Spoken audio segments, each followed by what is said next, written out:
অন্যতম সঠিক আগার গণভোটের রায় বাস্তবায়ন ও জুলাই গণহত্যায় জড়িত ফ্যাসিস্ট শেখ হাসিনা সহ তাদের দোষীদের বিচারের দাবিতে বিভাগীয় সমাবেশ করে যাচ্ছে ১১ দলীয় ঐক্য। কর্মসূচি অনুযায়ী রাজশাহী থেকে শুরু হওয়া এই সমাবেশ শনিবার শাহজালালের পুণ্যভূমি সিলেটে এসে শেষ হয়। সমাবেশ সফল করতে দুপুরে আলিয়া মাদ্রাসা মাঠে নেতাকর্মীদের পদচারণায় কানায় কানায় পূর্ণ হয়ে ওঠে। সমাবেশ স্থলে এসে নেতাকর্মীদের হাত নেড়ে অভিবাদন জানান জামাতে ইসলামী আমির ডাক্তার শফিকুর রহমান।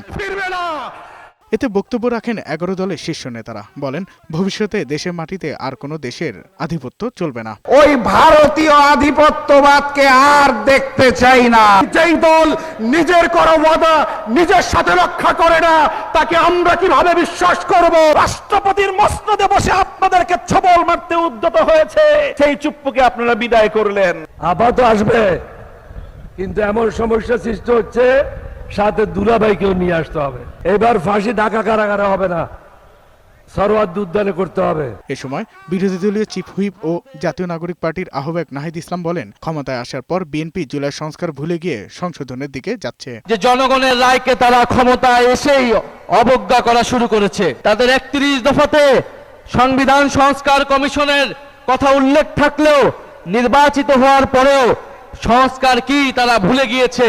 তারা এখন শুধু সংশোধন চিনে, আর কিছু চিনে না। বিএনপি গত ১৬ বছর ধরে সংস্কারের মূলা ঝুলিয়ে, ৩১ দফার মূলা ঝুলিয়ে জনগণের সাথে প্রতারণা করেছে। জনগণের গণভোটের রায়কে অপমান হতে দিবে না জানিয়ে বিরোধী দলীয় নেতা ও জামাতে ইসলামী আমির ডাক্তার শফিকুর রহমান বলেন, ফ্যাসিবাদ কায়েম করলে সরকারকেও ছাড় দেওয়া হবে না। এখন যারা সরকার গঠন করেছেন, কিন্তু তারা ভুলে গেছেন সেই ফ্যাসিবাদী আওয়ামী লীগের পথ ধরেই তারা হাঁটা শুরু করেছেন। আমরা মানব না। হাসিনা তাড়িয়েছে, যদি ফ্যাসিবাদ আপনারা কায়েম করেন, আপনাদেরকেও জনগণ তাড়াবে। দেশ থেকে দুঃশাসন দূর না হওয়া পর্যন্ত আমাদের লড়াই তীব্র থেকে তীব্রতর হবে ইনশাআল্লাহ। গণভোট ও জুলাই সনদ বাস্তবায়নে ১১ দলীয় ঐক্যের আগামী কর্মসূচিতে ঐক্যবদ্ধভাবে সফল করার আহ্বান জানান জামাতে ইসলামীর আমির। সাজ্জাদুর রহমান, বৈশাখী সংবাদ।